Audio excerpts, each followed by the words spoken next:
आज मैं आपको भारतीय सेना में भर्ती होने के संबंध में कुछ बातें बताना चाहूँगा। भारतीय सेना की 3 शाखाएं हैं, जल सेना, वायु सेना एवं स्थल सेना।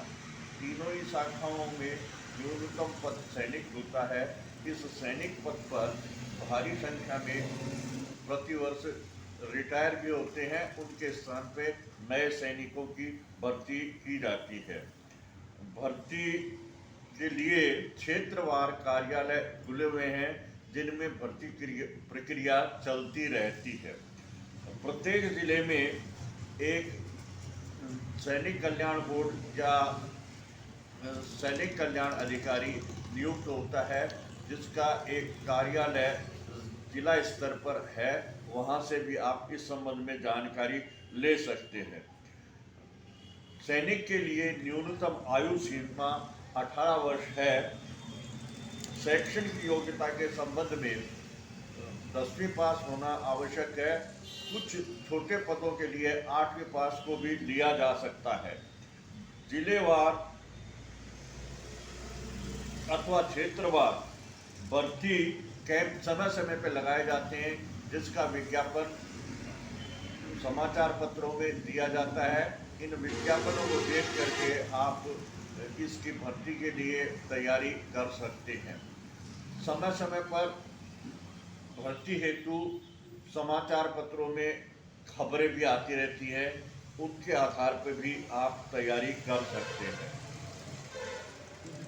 भर्ती हेतु एक लिखित परीक्षा होती है 10वीं के स्तर की, जिसमें गणित, सामान्य ज्ञान और हिंदी अंग्रेजी पूछा जाता है।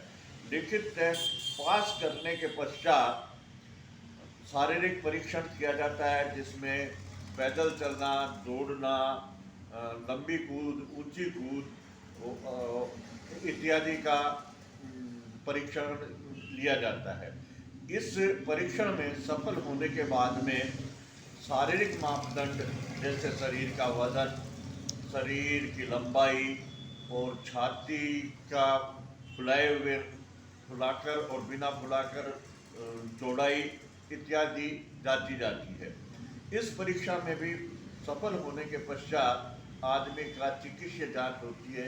चिकित्सीय जांच में विशेषकर आईसाइट और अन्य बीमारी इत्यादि की जांच की जाती है।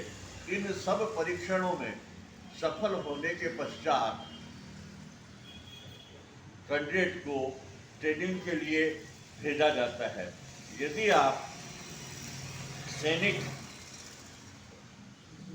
भर्ती हेतु उम्मीदवार होना चाहते हैं, तो आप इसके संबंध में वर्तमान में कई जगह कोचिंग खुले हुए हैं, वहां से भी आप जानकारी ले सकते हैं।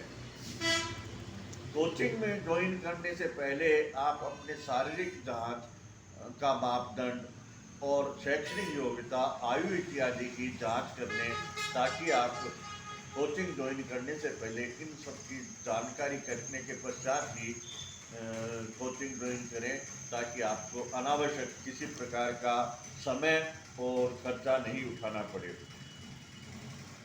इस भर्ती हेतु आयु के संबंध में, मूल निवास स्थान के संबंध में, आरक्षण के संबंध में भी दस्तावेजों की जरूरत होती है।